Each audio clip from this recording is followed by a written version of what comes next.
Yes, hi everyone. Last class में हमने air pollution का इंट्रोडक्शन के बारे में डिस्कशन किया था अबाउट द एयर पोल्यूशन की एयर पोल्यूशन होता क्या है। This is one type of environment pollution, right. और एयर पोल्यूशन की थोड़ी सी हिस्ट्री हमने देखी थी कि कहाँ से ये प्रॉब्लम स्टार्ट हुई है, किस किस एरियाज़ ने इसने ज़्यादा इस अफेक्ट किया है, कौन कौन सा एरिया ज़्यादा अफेक्ट हुआ है। जिसमें मैंने आपको लंदन स्मोक के बारे में बताया था, उसमें बेसिक टेक्निकल पॉइंट हमने डिस्कशन किया था कि इन्वर्जन का पॉइंट आता है, राइट। तो थोड़ा सा कौन कौन से इससे रिलेटेड कन्वेंशंस बनाए थे, विना कन्वेंशंस है या क्योटो प्रोटोकॉल है, जो भी आपके पास मॉनिटरल प्रोटोकॉल है, तो कब कब ये जो है एक तरीके से पिक्चर में आए थे, वो सब हम डिस्कस कर चुके हैं, राइट। तो नाउ नेक्स्ट जो पॉइंट है हमारा जो है आज का डिस्कशन जो है classification and sources of the air pollutions, right. कि हमने एयर पोल्यूटेंट्स को कैसे क्लासीफाई किया हुआ है और एयर पोल्यूटेंट्स के जो सोर्सेज हैं वो कौन कौन से हैं उसके बारे में डिस्कशन करते हैं। कि एयर में वी नो दैट कि एयर में पोल्यूशन तो है, एयर में पोल्यूशन का सोर्स क्या है, क्या रीज़न है एयर में पोल्यूट होने का, क्या रीज़न है, कौन कौन से पोल्यूटेंट्स रिस्पॉन्सिबल होते हैं। खैर वो तो हम डिस्कस करेंगे, that discussed in the classification. But अभी हम बात करेंगे कि पोल्यूशन जनरली अराइज कहाँ से हो रहा है।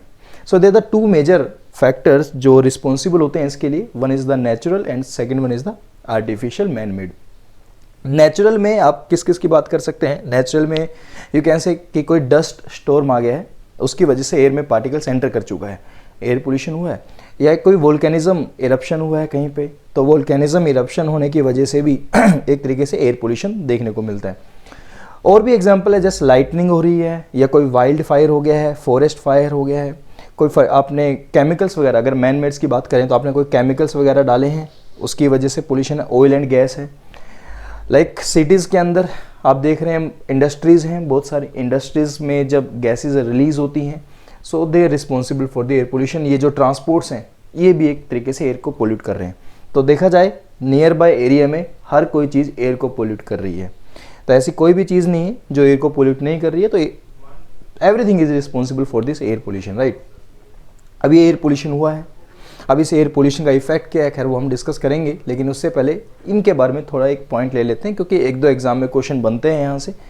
सो causes of the air pollution, the first point is this, the primary cause of air pollution is the presence of harmful substances in the air, right.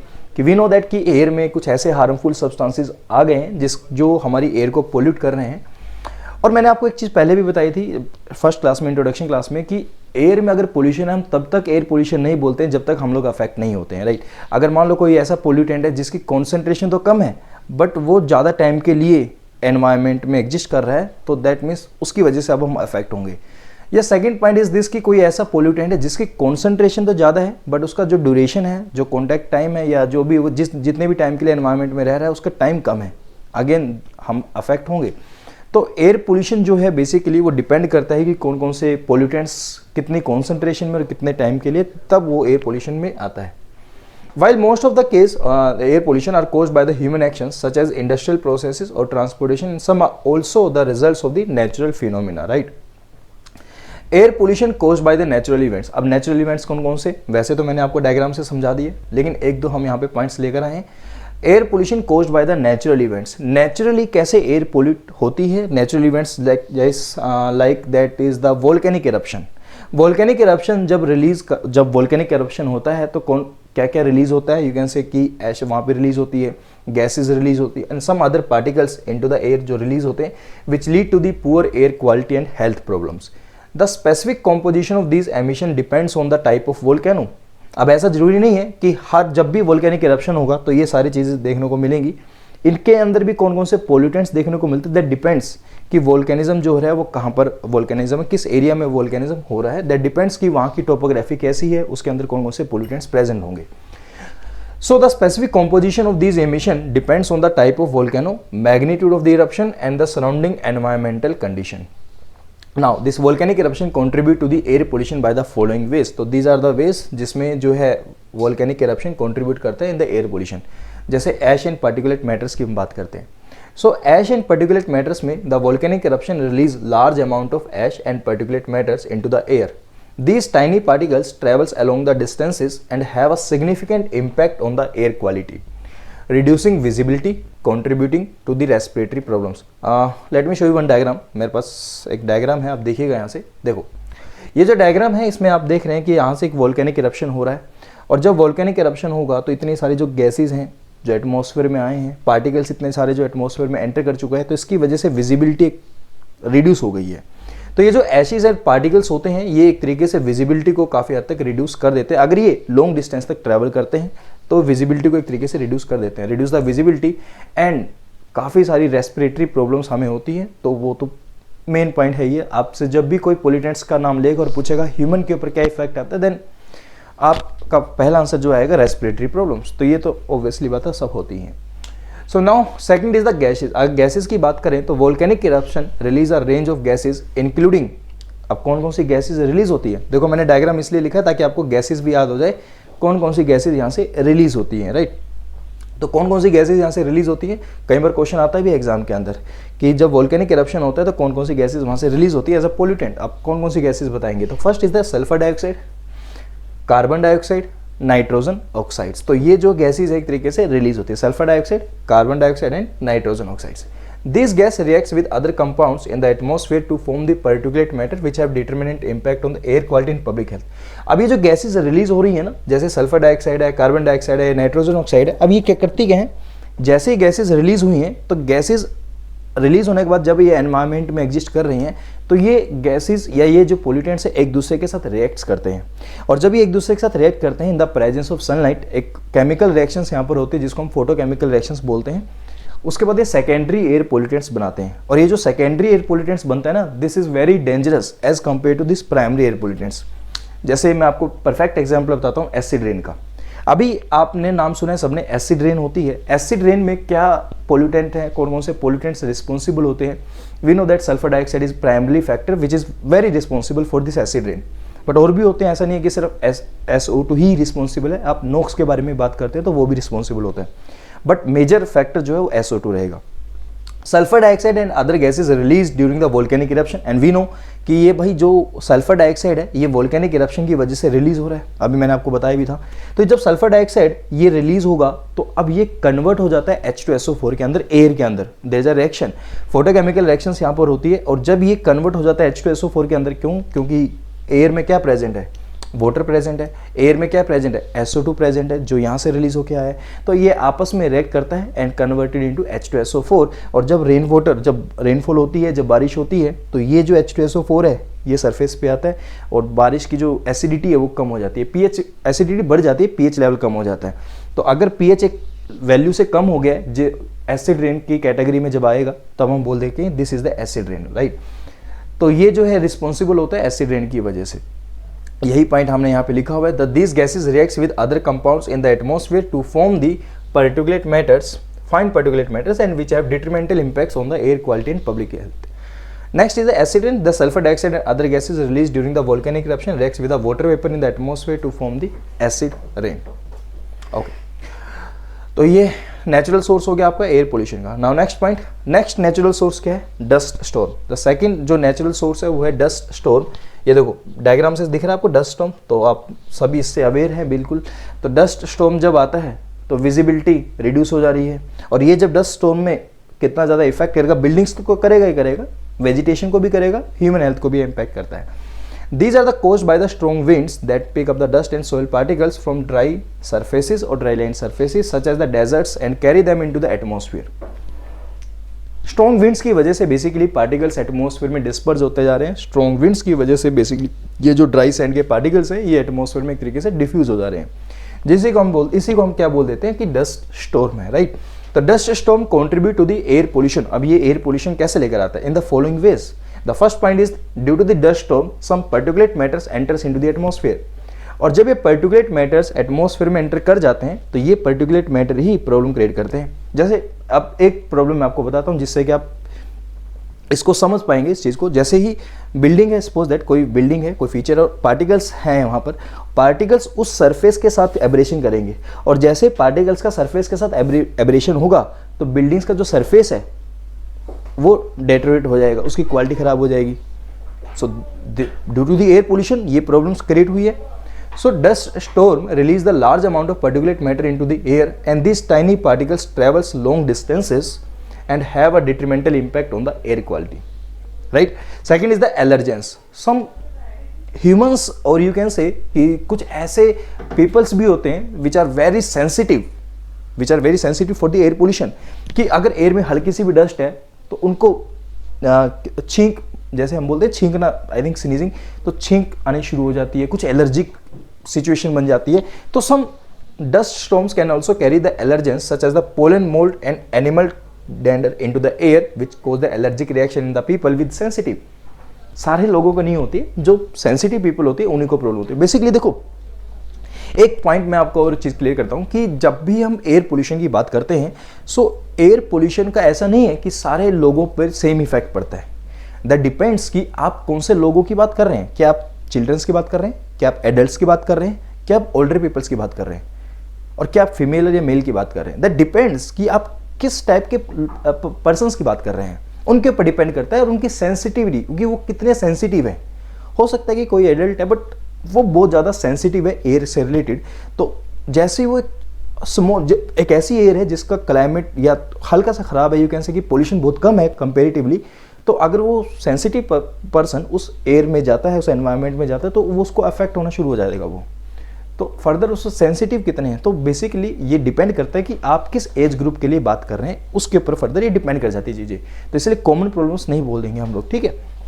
तो अब कॉमन प्रॉब्लम्स नहीं बोलेंगे तो अब सर क्वेश्चन आते हैं तो कैसे सोल्व करेंगे, वो हम डिस्कस कर लेंगे चीज़ें, जब जैसे जैसे हम पढ़ेंगे तो आपको चीज़ें क्लियर होती जाएंगी। तभी हम बेसिक सी जानकारी निकाल रहे हैं जो जनरल सेंस में हमें ऑलरेडी पता है कि हाँ ये चीज़ें होती हैं, वी ऑलरेडी नो, बट एक एक पॉइंट्स हम एक्स्ट्रा निकाल कर लेकर आ रहे हैं। Micro organisms, dust storms can also carry the micro organisms. Obviously बात है, माइक्रो ऑर्गेनिज्म छोटे प्राणी, वो भी तो हवा की एक्शन की वजह से मूव करेंगे, such as the bacteria and viruses which cause the respiratory infections. अगर ये चीज़ें डस्ट स्टॉर्म हमारे अंदर एंटर कर जाता है लाइक दैट, तो ये माइक्रो ऑर्गेनिज्म ही हमारे अंदर एंटर करेंगे, then they create a problem. So ये भी एक इसका प्रॉब्लम निकल कर आता है। But there is a negative impact of dust storm as well as there is some positive impact also. Negative impact ज़्यादातर हैं और नेगेटिव इंपैक्ट की बात कर रही है। जैसे first is the impact on the power plants. ये जो डस्ट स्टॉर्म अगर आता है तो पावर प्लांट्स पे इसका नेगेटिव इंपैक्ट क्या पड़ता है, the interference of the dust storm with energy infrastructure can lead to the power outages and negatively impact on the transmission of the electricity. Easily points आप समझ सकते हैं इस लाइन से। Impact on the fresh water sources, dust deposition hampers the Himalayan Hindu Kush mountain range and the Tibetan plateau, which is often referred to as the third pole since it is the source of the fresh water for over 1.3 billion individuals in Asia। तो ये fresh water पे भी impact create कर रहा है। कैसे? क्योंकि dust का डिपोजिशन हो जाएगा, और जब डस्ट का डिपोजिशन हो जाएगा तो आपका जो वाटर है उसकी क्वालिटी खराब हो जाएगी, एज सिंपल एज दैट। तो इम्पैक्ट बेसिकली पावर प्लांट्स पे देखने को मिल रहा है, impact basically fresh water sources पे भी अपने को देखने को मिल रहा है डस्ट स्टॉर्म का, right. Impact on melting of ice sheets. Ice sheets, आपको पता है कि जो ग्लेशियर्स होते हैं वो बहुत ही मतलब परफेक्ट वाइट कलर के अगर हैं तो ज़्यादातर सनलाइट को रिफ्लेक्ट करेंगे, but if the dust storm is there some particles have settled on that surface, तो वो पार्टिकल्स हीट को एब्जॉर्ब करेंगे, रिफ्लेक्शन पावर कम होगी ना एज कम्पेयर टू वाइट। तो जब वो पार्टिकल हीट को एब्जॉर्ब करेंगे तो glacier will melt, ice sheet will melt.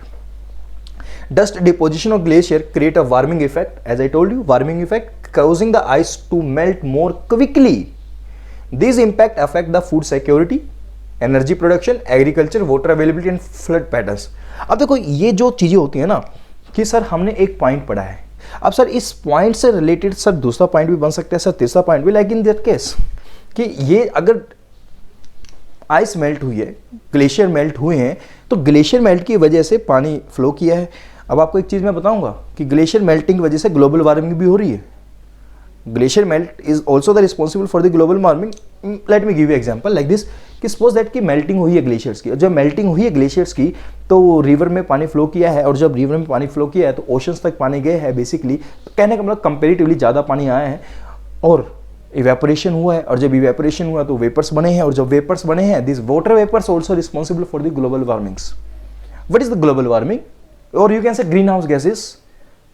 अगर ग्रीन हाउस गैसेस किसको बोलते हैं? वो गैसेस जो हीट को ट्रैप कर ले, और वही तो ग्लोबल वार्मिंग क्रिएट कर रही है। तो ये वाटर वेपर भी क्या होता है? एक टाइप का ग्रीन हाउस गैसेस है। This is also the green house gases. Now next is the impact on the farmlands. जो एग्रीकल्चरल एरियाज है उस पर इम्पैक्ट पड़ता है। क्वालिटी सोइल की एक तरीके से जो है अगर डस्ट है जिसके अंदर सोल्ट कंटेंट ज़्यादा है, यू कैन से which makes it's harmful for the plants.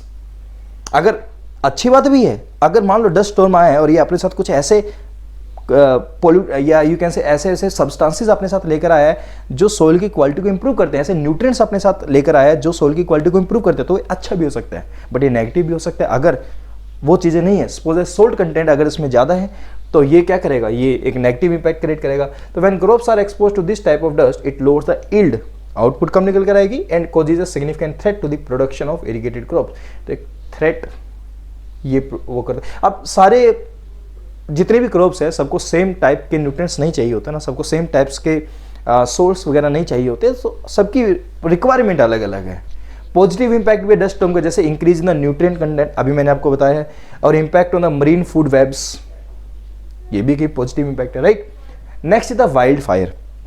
अभी मैंने एग्जांपल डायग्राम में दिखाया था आपको, आग लग जाती है फॉरेस्ट में, वाइल्ड फायर हो जाता है, तो इसकी वजह से भी काफ़ी सारा जो डस्ट एक तरीके से एनवायरनमेंट में देखने को मिलता है, एयर में देखने को मिलता है। So this uncontrolled forest fire emits CO, CO2, hydrocarbons, ash and oxides of nitrogen. याद जो पॉइंट है आपको, जो ध्यान देने वाली बात ये है, ध्यान देने वाली बात ये है बच्चे कि यहाँ पर जो है आपको याद जो रखना है वो ये वाला पॉइंट याद रखना है।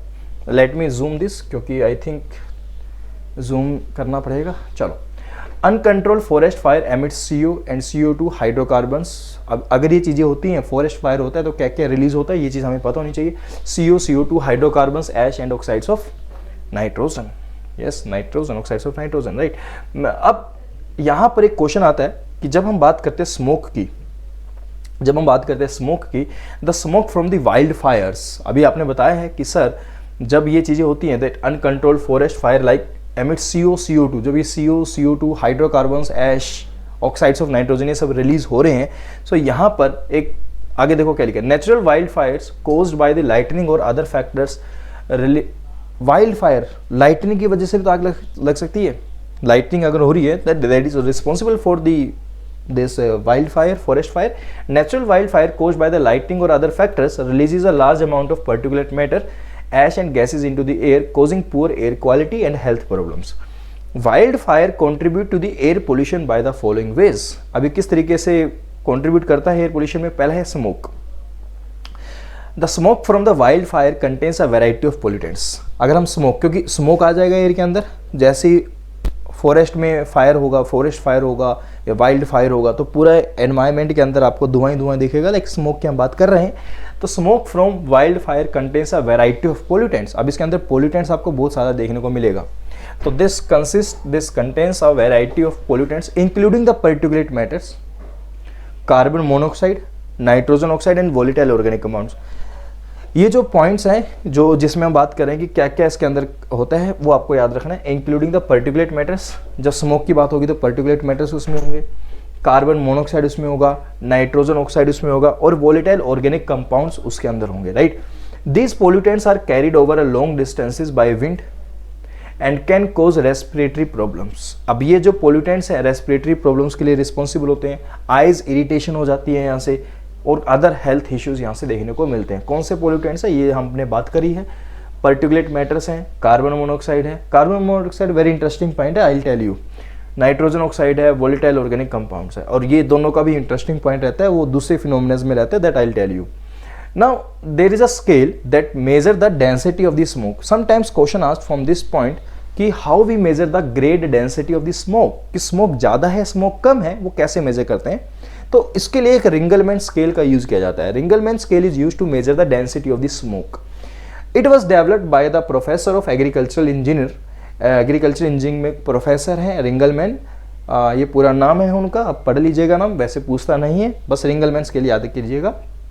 अब इन्होंने क्या बताया, इन्होंने स्केल को 5 लेवल ऑफ डेंसिटी से रिप्रेजेंट किया है, यू कैन से एक्सप्रेस किया है कि ये जो आप स्केल बना रहे हैं यहाँ पर 5 लेवल्स के एक तरीके से यहाँ पर ग्रेड डेंसिटी बताई गई है कि 5 लेवल की डेंसिटी हो सकती है, this level 1, level 2, level 3, level 4 and level 5, जिसमें से इन्होंने इसको शेड करके दिखाया है। और आप यहाँ से समझिएगा, मैंने डायग्राम दिया हो, दिस इज दिस, ये ग्रेड डेंसिटी बताता है रिंगलमैन स्केल के ऊपर कि अगर रिंगलमैन स्केल पे 0% कैपेसिटी ओपेसिटी आपको मिलती है, अगर 0% की ओपेसिटी मिलती है, that means sky is clear, there is no smoke.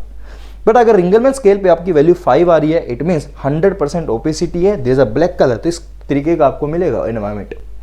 तो स्मोक, अगर कहीं से स्मोक रिलीज हो रहा है तो आपकी ओपेसिटी कैसी है वहां की, दिस ओपेसिटी, क्या ये 0 पे आ रही है, 20% ओपेसिटी यानी बेरली, पहले तो क्लियरली दिख रहा है 0% ओपेसिटी है, अगर बेरली विजिबल है तो 20% की ओपेसिटी हुई है, अगर 40% ओपेसिटी है तो क्लियरली विजिबल होगा, तब भी 40% ओपेसिटी में क्लियरली विजिबल तो है अभी भी, एंड समवट ट्रांसपेरेंट होगा, 80% ओपेसिटी में बेयरली ट्रांसपेरेंट होगा, एंड 100% ओपेसिटी में ब्लैक हो जाएगा पूरी तरह से। So this is like this. तो आप याद कर लीजिएगा, इतना सब पढ़ लो, क्योंकि अभी तक इस पे क्वेश्चन नहीं बना है, बस एक ही लाइन पे क्वेश्चन बना है कि भाई ग्रेड डेंसिटी कैसे मेजर करते हैं, रिंगलमैन स्केल पे मेजर किया जाता है, बट कितने लेवल के स्केल्स होते हैं यहाँ पे, कैसे एक्सप्रेस किया गया है, ये क्या बताता है, ये क्या बताता है, एक तरीके से question can be asked in your exam. पढ़ना चाहिए, है ना, याद करनी चाहिए चीजें। तो 0% ओपेसिटी क्लियर होगा, 20% ओपेसिटी बेयरली विजिबल होगा, 40% ओपेसिटी क्लियरली विजिबल होगा, 60% opacity somewhat we can say transparent होगा, 80% के लिए बेयरली ट्रांसपेरेंट होगा, 100% ओपेसिटी के लिए ब्लैक हो जाएगा। नेक्स्ट जो है ओजोन। ओजोन जो है वाइल्ड फायर, अब वाइल्ड फायर जब होता है तो ओजोन भी रिलीज होता है। Ozone also contribute, you can say wild fire also contribute to the formation of ground level ozone. ये ओजोन जो बनती है वाइल्ड फायर्स की वजह से बनती है ग्राउंड लेवल। देखो सर, ओजोन तो हमने अभी तक सुना है कि ओजोन तो हमारे लिए अच्छी होती है। बच्चे अभी तक जो आपने सुना, मैंने आपको लास्ट क्लास में बताया था कि दैट डिपेंड्स कि ओजोन किस लेयर में आप बात कर रहे हैं। We have a different atmospheric layer. First layer is known as the stratosphere and the troposphere, and the second one is stratosphere. Troposphere में अगर ओजोन पाई जाती है तो ये हमारे लिए सही नहीं है, ये हमारे लिए हार्मफुल है। बट स्ट्रेटोस्फीयर में अगर ओजोन मिलती है तो ये हमारे लिए अच्छी है, it is good for us. तो wild fire also contribute to the formation of ground level ozone, a harmful air pollutant that cause the respiratory problems and other health issues. अब क्या क्या आते हैं ओजोन से हम डिस्कस करेंगे बाद में, राइट। कार्बन डाइऑक्साइड भी रिलीज होता है, that also contribute to global warming and climate change. तो क्योंकि कई बार ना क्वेश्चन आता है दैट अगर वाइल्ड फायर हुआ तो what are the pollutants emits from this wild fire.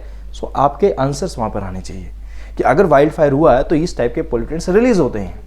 अब ऐसा नहीं होता कि हर जगह से सेम ही पोल्यूटेंट्स रिलीज होते हैं, यहाँ गलती कर देते हैं। ये छोटे छोटे क्वेश्चंस हैं जो हमें दूसरों से फिर डिफरेंट करते हैं, तो ये चीज़ें आपको पता होनी चाहिए, इसलिए मैं आपको चीज़ें क्लियर करके चल रहा हूँ। Next, some regional impacts also. Wild fire have severe impact on the air quality in the regions where they occur. भाई कौन से रीजन में ये वाइल्ड फायर हुआ है, as well as nearby communities. For example, in the western United State wild fire have led to the hazardous air quality level in many cities and town. एक example है कि अगर United state में अगर हुआ है, western United state में, तो वाइल्ड फायर अगर हुआ है तो बहुत ज़्यादा खराब उसने कर दिया है एयर क्वालिटी के लेवल को। बहुत सारी सिटीज़ में ज़्यादा अफेक्टेड हुए हैं, बहुत सारे टाउन्स उससे ज़्यादा अफेक्ट हुए हैं। नेक्स्ट जो है हमारे पास वो है ओशंस। नेक्स्ट जो है हमारे पास ओशंस। ओशंस जो होते हैं फ्रेंड्स, ओशंस की अगर हम बात करते हैं तो oceans are also responsible for the air pollution, but कैसे? Emits the aerosols. कैसे ये एमिट करते हैं? Aerosol, water vapours, as I told you. देखो हीट एनर्जी मिली, इवेपोरेशन हुआ, दीज आर वाटर वेपर्स, और कुछ सोल्ट पार्टिकल्स भी मिलेंगे, these are the aerosols, right.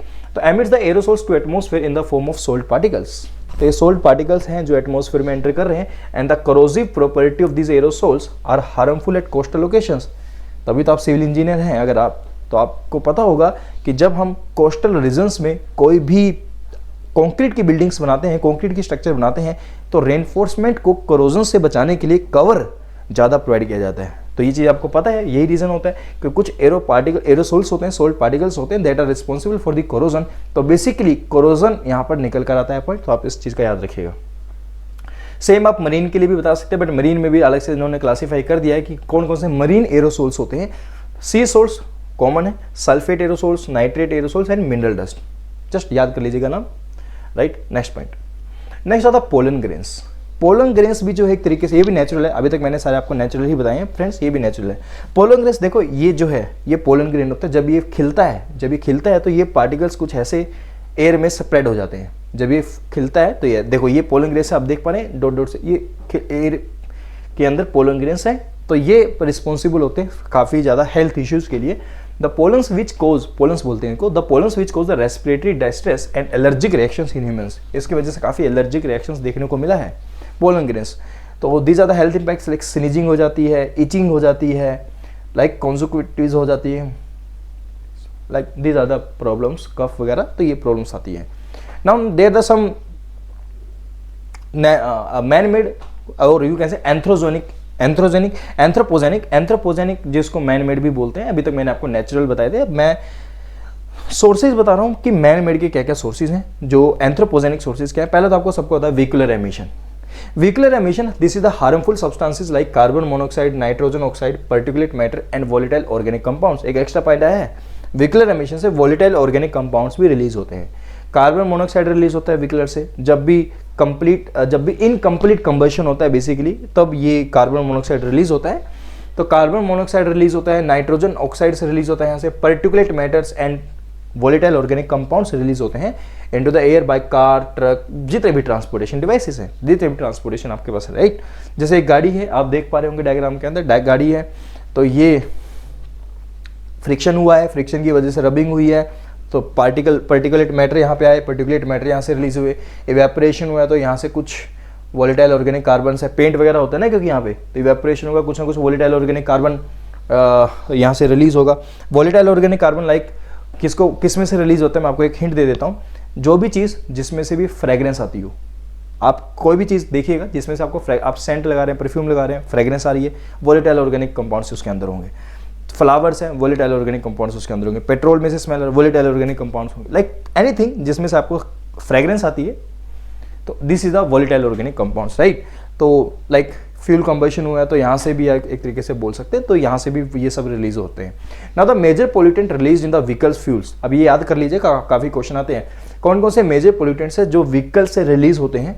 Carbon monoxide, nitrogen oxide, NOx, nitrogen oxides, NOx में भी NO2, NO, that depends, like. तो carbon monoxide, NO, NOx, photochemical oxidants, air toxic, namely benzene, aldehydes, three butadiene, lead हो गया, particulate matter हो गया आपके, hydrocarbons, oxide of sulphur, polycyclic aromatic hydrocarbons जिसको PAH बोलते हैं। तो ये सारे मेजर पोल्यूटेंट्स हैं, बट ऐसा नहीं है कि और नहीं है, और भी होते हैं, but these are the major pollutants. Predominant pollutants in petrol driven vehicle are hydrocarbons and carbon monoxide. याद रखिएगा, जो हाइड्रोकार्बन्स और कार्बन मोनोऑक्साइड होते हैं, इन प्रीडोमिनेंट फैक्टर्स होते हैं, तो ये hydrocarbons and carbon monoxide. And the predominant pollutants from the diesel based vehicle, ये पेट्रोल बेस्ड व्हीकल थे। डीजल बेस्ड व्हीकल की बात करेंगे तो these are the oxides of nitrogen and particulates, oxides of nitrogen and particulates, right. Next point, causes of the high vehicular emission in the urban India. High vehicular emission जो है urban India में देखने को मिलता है कि बहुत ज़्यादा डे बाय डे इंक्रीज कर रहा है। What are the causes? तो causes of the high vehicular emission in the India, तो कुछ उसके पॉइंट्स यहाँ पे बताए गए हैं कि high vehicle density in Indian urban centres, predominance of older vehicles, predominancy of older vehicles है। Causes of high vehicular emission, vehicular emission इतना ज़्यादा क्यों हो रहा है इंडिया के अंदर, ये डे बाय डे इंक्रीज भी हो रहा है, और ऐसा क्यों हो रहा है? तो पहला हाई व्हीकल डेंसिटी है, हर घर में गाड़ी देखने को मिल रही है, high vehicle density. Predominance of older vehicle, पुराने गाड़ियों पे अभी भी ज़्यादातर लोग यूज़ करते हैं, सस्ती भी हो रही हैं कंपेरेटिवली, व्हीकल भी तो पोल्यूशन भी तो ज़्यादा मिलेगा। Predominance of the private vehicle specially cars and 2 wheelers owing to the unsatisfied public transport. एक जगह से दूसरी, अपने ऑफिस में भी जाना हो, हम तो अपने ही ट्रांसपोर्ट पे जाएंगे भाई, हम पब्लिक ट्रांसपोर्ट यूज़ नहीं करेंगे। तो हर घर में गाड़ी आ गई है, 2 व्हीलर्स भी हो सकता है, जरूरी नहीं कि हम 4 व्हीलर्स की बात करते हैं, तो ये भी रिस्पॉन्सिबल होते हैं। Like these are the some points that are responsible, so जिसकी वजह से आपको इतना ज़्यादा पोल्यूशन देखने को मिलता है व्हीकल्स की वजह से, व्हीकलर एमिशन। दिल्ली में तो आप, प्रैक्टिकल एग्जांपल, दिल्ली में तो आप देख रहे हो ना, दिल्ली में इतना ज़्यादा ट्रांसपोर्ट है, इतना ज़्यादा व्हीकलर एमिशन देखने को मिल रहा है दिल्ली के अंदर, तो जिसकी वजह से एयर क्वालिटी इंडेक्स हमेशा हाई रहता है वहाँ का। So this a factor, the air pollution. How to control that वो अलग पॉइंट है, अब इसकी डिस्कशन नहीं करेंगे, वो बाद की डिस्कशन है। अभी हम समझ रहे हैं चीज़ों को कि ज़्यादातर पोल्यूशन किस वजह से क्रिएट हो, तो यही हम एनालिसिस कर रहे हैं अभी कि और क्या क्या रीजन हो सकते हैं, what can be the reason behind the air pollution. अभी हमने देखा कि नेचुरल सोर्सेज हैं, अभी हम देख रहे हैं कि ओके मैन मेड सोर्सेज भी हैं। मैन मेड सोर्सेज में पहला हमारा पॉइंट निकल कर आया है कि हाँ, मोस्टली जो व्हीकल्स होते हैं, ट्रांसपोर्टेशन जो होता है, वो सब ही एयर पोल्यूशन में कंट्रीब्यूट ज़्यादा कर रही है। इंडस्ट्रीज भी कर रही है, लाइक इंडस्ट्रियल एक्टिविटीज़, अभी उसी की बात कर रहे हैं। Industrials are associated with the manufacturing products, like diagram आपके लिए ही बनाया है ताकि आपको चीज़ें क्लियर हो जाए। तो ये सब होते हैं इंडस्ट्रीज में, ये सब आप जब फ्यूल्स वगैरह जो कंबशन होती है, LPG, kerosene, diesel, wood, coal, natural gases like that, तो मेजर एयर पोल्यूटेंट्स जो रिलीज होते हैं स्टैक से या चिमनीज से, that point sources of the industrial unit is particulate matter. Major जो रिलीज होते हैं दैट सबसे पहले आप बताएंगे इंडस्ट्री से मोस्टली जो पोल्यूटेंट्स रिलीज होते हैं these are the particulate matters. उसके बाद gases pollutants like SO2, CO और NO, दैट्स इट। बस इतनी सी बात है कि अगर आपसे पूछा जाए कि जो इंडस्ट्रीज है, इंडस्ट्री से सबसे ज्यादा क्या पोल्यूटेंट रिलीज होते हैं, देन आपका आंसर क्या आएगा? पार्टिकुलेट मैटर, कि भाई मोस्टली पार्टिकुलेट मैटर ही रिलीज होते हैं। उसके बाद there are some gases pollutants like SO2, CO और NO एटसेट्रा। कुछ SO2 है, CO है और NO है एटसेट्रा। तो ये कुछ पोल्यूटेंट्स है जो यहाँ से रिलीज होते हैं, including factories and power plants that emits the large amount of toxic chemicals and greenhouse gases into the atmosphere. Some factories, some power plants are there जो कि large amount of toxic chemicals emit करते हैं greenhouse gases into the atmosphere. India की अगर बात करूँ मैं, in India approximately 70% of the power generation is obtained via coal-based thermal power plants. In India approximately 70% of power generation is obtained via coal-based thermal power plants. तो अगर कोयला का इतना ज़्यादा यूज़ किया जा रहा है तो पोल्यूशन भी तो हो रहा है, पर ये भी तो चाहिए भाई, पावर जनरेशन भी तो चाहिए। तो एक तरफ इकोनॉमी की ग्रोथ हो रही है, बट एक तरफ एयर पोल्यूशन भी ज़्यादा क्रिएट हो रहा है, ठीक है ना। तो पैरेलली चल रही हैं चीज़ें। जैसे मैंने आपको लास्ट क्लास में मैंने आपको बताया था लास्ट वीडियो में कि भाई ऐसा है कि पहले के टाइम पे भी तो वोल्केनिज्म होते थे, पर पहले के टाइम पे इतना एयर पोल्यूशन नहीं था। ज़्यादातर जो पोल्यूशन है वो हमने क्रिएट किया है। तभी मैंने आपको एग्जांपल दिया था कि पोल्यूटेंट्स और कंटेमिनेंट्स में डिफरेंस होता है। तो ज़्यादातर पोल्यूशन मैन मेड एक्टिविटीज़ की वजह से है। इकोनॉमिक ग्रोथ बढ़ रहा है, इंडस्ट्रियलाइजेशन बढ़ रही है, सो हमें चाहिए चीज़ें, फैसिलिटीज़ हमें चाहिए, नो डाउट, बट इसकी वजह से एयर पोल्यूशन भी क्रिएट हो रहा है, ठीक है। अभी उसके कंटेक्स्ट में हम बात कर रहे हैं। तो यहाँ से large amount of SOx, NOx, CO2, CFC and suspended particulate matters यहाँ से रिलीज हो रहे हैं। Now next is the fly ash. अभी ये भी एयर के अंदर ही अगर हम देखें, ये भी इंडस्ट्रियल एक्टिविटीज़ की वजह से। आप देखो फ्लाई ऐश की आप बात करो, सभी अवेयर होते हैं फ्लाई ऐश, सबको पता है fly ash. It is a residual unburned by product produce from the coal based thermal power plants during the combustion process.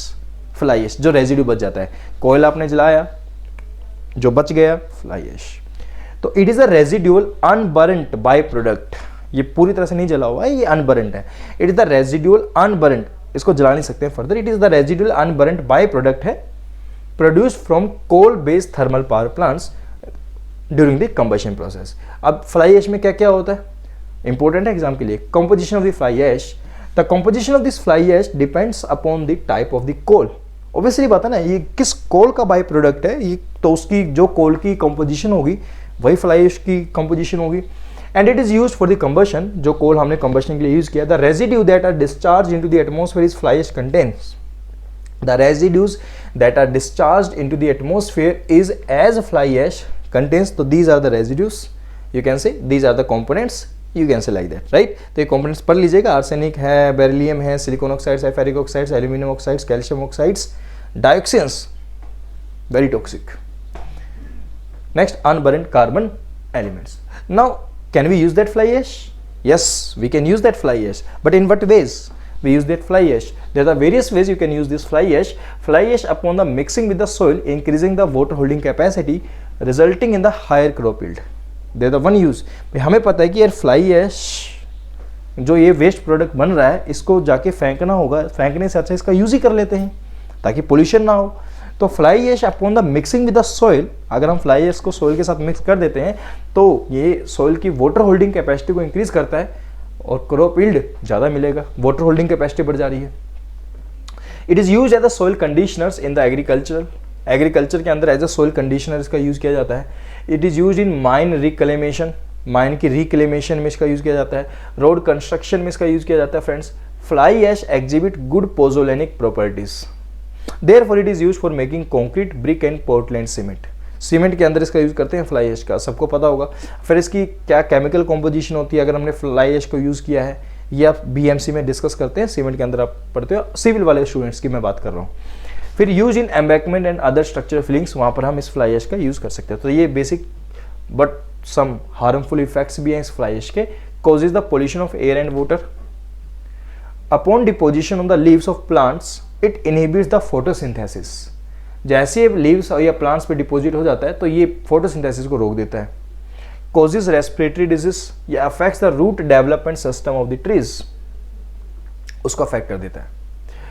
सो क्या इनिशिएटिव्स लिए गए हैं? तो in 2021 NTPC national thermal power corporation issued an expression of the interest for the sale of the fly ash. उसने एक NTPC ने आप एक बनाया है प्रोग्राम कि एक्सप्रेशन ऑफ इंटरेस्ट, बेसिकली इसने नाम दिया है EOI for the sale of the fly ash, कि आप फ्लाई ऐश को सेल करो। NTPC has partnered with the cement manufacturer, obviously बात है क्योंकि सबसे ज़्यादा यूज सीमेंट में किया जा रहा है, क्योंकि स्ट्रेंथ एनहेंस हो रही है सीमेंट की। इससे कैसे होती है ये अभी मैं नहीं बताऊंगा, क्योंकि कुछ ऐसे स्टूडेंट्स हैं जो सिविल के नहीं है, तो वो कंफ्यूज हो जाएंगे, उसको चीज़ें समझ नहीं आएंगी। अगर जो सिविल वाले स्टूडेंट्स हैं, मैं बता देता हूँ कि जब आप रिएक्शंस की बात करते हैं तो रिएक्शंस में आपको CSH जेल मिलता है प्लस कैल्शियम हाइड्रोक्साइड मिलता है, और जो CSH जेल होता है वो ही ज़्यादा सीमेंट की स्ट्रेंथ के लिए रिस्पॉन्सिबल होता है। फ्लाई ऐश का यूज़ करने से जो कैल्शियम हाइड्रोक्साइड एक्स्ट्रा बन रहा था, now this calcium hydroxide also reacts with this fly ash, और वो भी CSH जेल में कन्वर्ट हो जाता है, एनहेंस कर देता है स्ट्रेंथ को। ठीक है, अभी जो सिविल वाले स्टूडेंट्स हैं जिन्होंने ये कॉन्सेप्ट पढ़ा है BMC का, तो वो समझ पाएंगे, अदरवाइज वरी नहीं करना है, ये इंपॉर्टेंट भी नहीं है अभी हमारे लिए।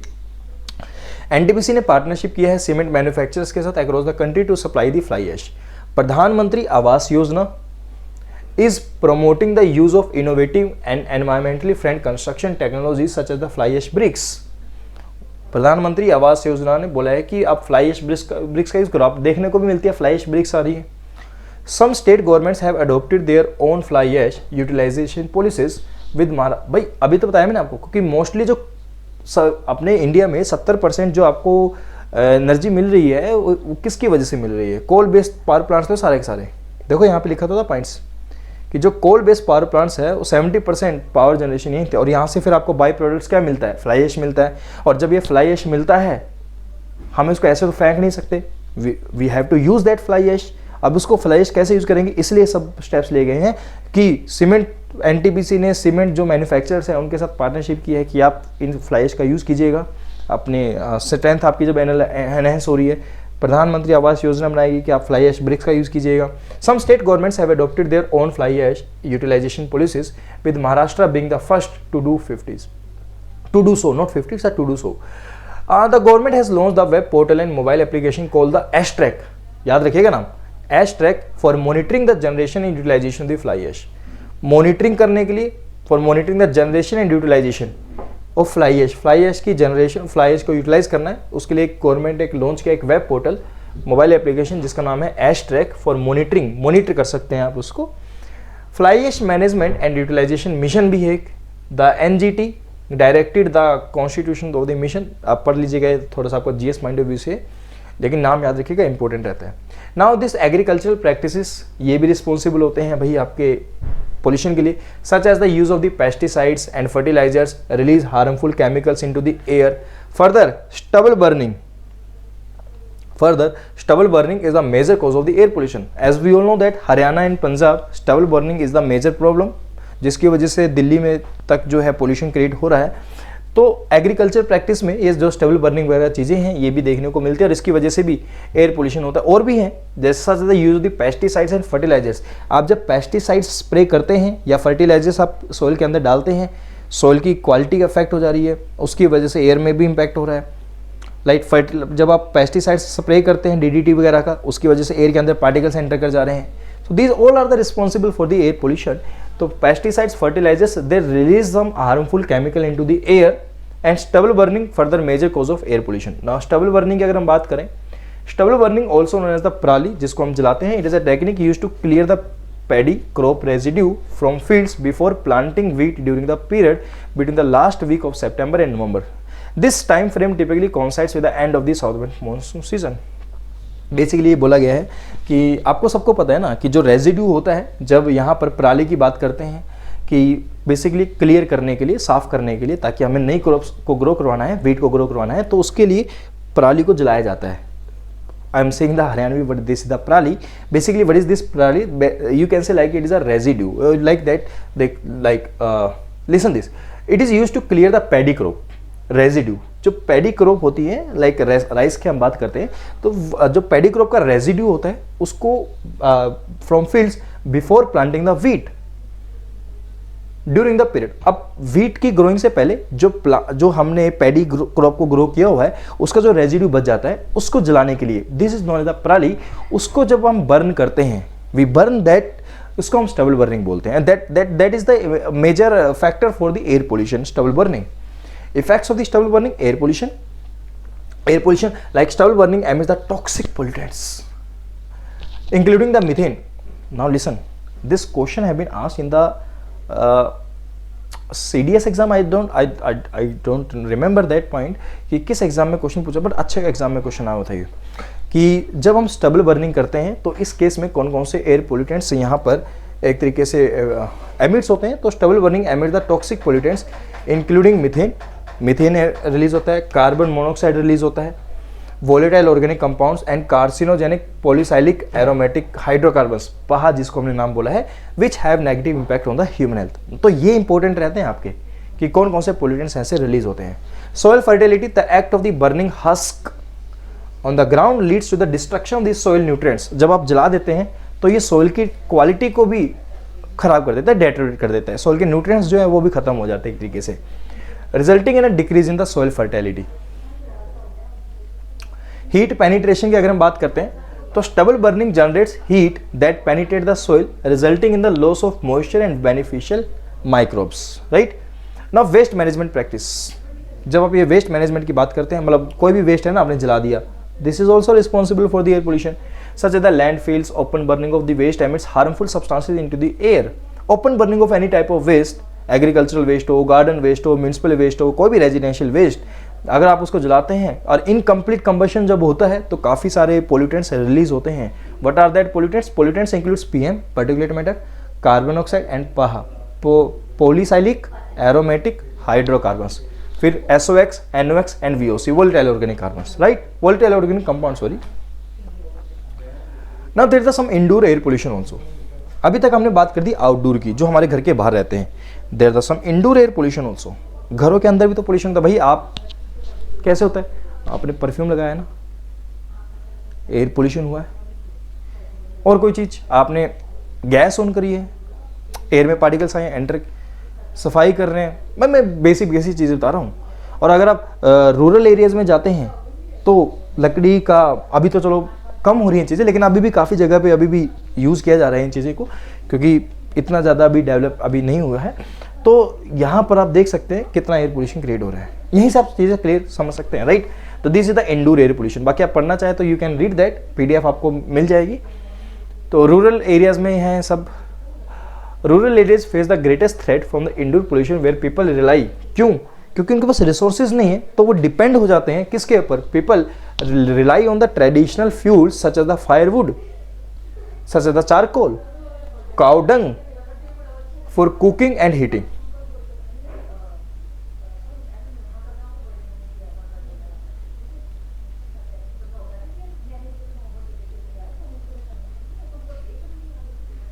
नाउ अर्बन की बात करते हैं। In urban areas exposure to indoor air pollution has increased due to the variety of reasons such as the construction of more tightly sealed buildings या reduce the ventilations। वेंटिलेशन नहीं करते हैं तो reduce the ventilation, more tightly sealed buildings है उनकी वजह से pollution होता है। The use of the synthetic materials for building and furnishing, तो these are all the points which are responsible। एक तरीके से आप बोल सकते हैं कि सारे सारे responsible होते हैं, राइट।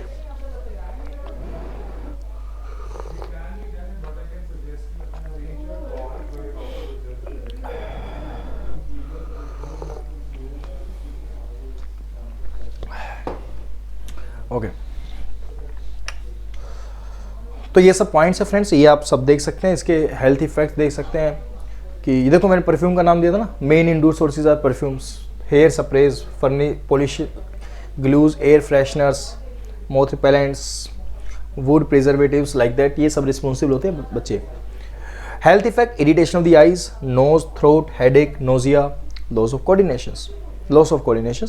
लॉन्ग टर्म ये हेल्थ इफेक्ट है। लॉन्ग टर्म के लिए अगर हम देखेंगे, suspected to damage the liver, long term तक यूज करोगे तो लीवर डैमेज हो सकता है। Other parts of the body, tobacco, smoke generates a wide range of harmful chemicals and it's carcinogenic. Smoke की बात हो रही है, राइट। नाउ ये हमने यहाँ तक का डिस्कशन किया था, जो सोर्सेज के बारे में बताया मैंने कि what are the sources of the air pollutants. Air pollutants के या एयर पोल्यूशन के सोर्सेज क्या है, एयर पोल्यूशन की हमने बात करी है। Now I am going to classify the air pollutants. Air pollutants को फर्दर क्लासीफाई किया गया है on the various ways, like origin, like on the basis of the existence in nature, on the basis of the states of matter, on the basis of the source. So these are the various ways by which we classify the air pollutants, right? The first is the according to origin. Pollutants are divided into primary and secondary pollutants. Primary pollutants किसको बोलते हैं, secondary pollutants किसको बोलते हैं, मैंने last class में भी आपको बताया था कि वो सारे के सारे pollutants जो डायरेक्टली किसी आइडेंटिफिएबल सोर्स से एमिट होते हैं। The pollutants which are emitted from any identifiable sources that can be identified. किसी सोर्स से पोल्यूटेंट रिलीज हो रहा है और वो सोर्स हम आइडेंटिफाई कर सकते हैं, this is the source, and from this source some pollutants are going to release और एमिटिंग, सो उस पोल्यूटेंट्स को बोलते हैं प्राइमरी एयर पोल्यूटेंट्स। अब ये primary air pollutants natural source से भी एमिट हो सकते हैं, आर्टिफिशियल सोर्स से भी हो सकते हैं, that we have discussed what are the natural, what are the artificials.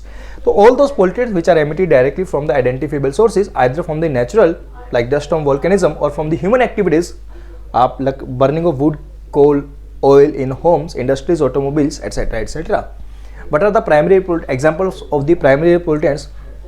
जितने भी ऑक्साइड्स होते हैं ना, जितने भी ऑक्साइड्स होते हैं, this all are the primary air pollutants, like oxides of sulphur, particularly the sulphur dioxide, oxides of carbon like carbon monoxide, carbon dioxide, particularly the carbon monoxide responsible होता है ज़्यादा प्रॉब्लम क्रिएट करने के लिए, oxides of nitrogen like NO, NO2, NO3 but expressed as a NOx, volatile organic compounds mostly hydrocarbons and suspended particulate matter, right, और भी हैं certain less important रहते हैं क्योंकि इनकी कॉन्सेंट्रेशन ज़्यादा नहीं पाई जाती है, hydrogen sulphide, hydrogen fluoride, methyl and ethyl mercaptans, methyl mercaptans, ethyl mercaptans, ये मरकैप्टेंस जो होते हैं, LPG जो होती है वो ऑर्डरलेस होती है, हमारे जो सिलेंडर्स होते हैं वो ऑर्डरलेस होती है LPG, जब लीकेज होता है ना उसमें पता नहीं लगता लीकेज हो रहा है LPG सिलेंडर्स में, क्योंकि LPG ऑर्डरलेस है, बट उस लीकेज का पता करने के लिए हम उसमें मरकैप्टेन डाल देते हैं, और जो हमें स्मेल आती है ना LPG सिलेंडर से लीकेज की जो स्मेल आती है वो मरकैप्टेन की होती है, राइट।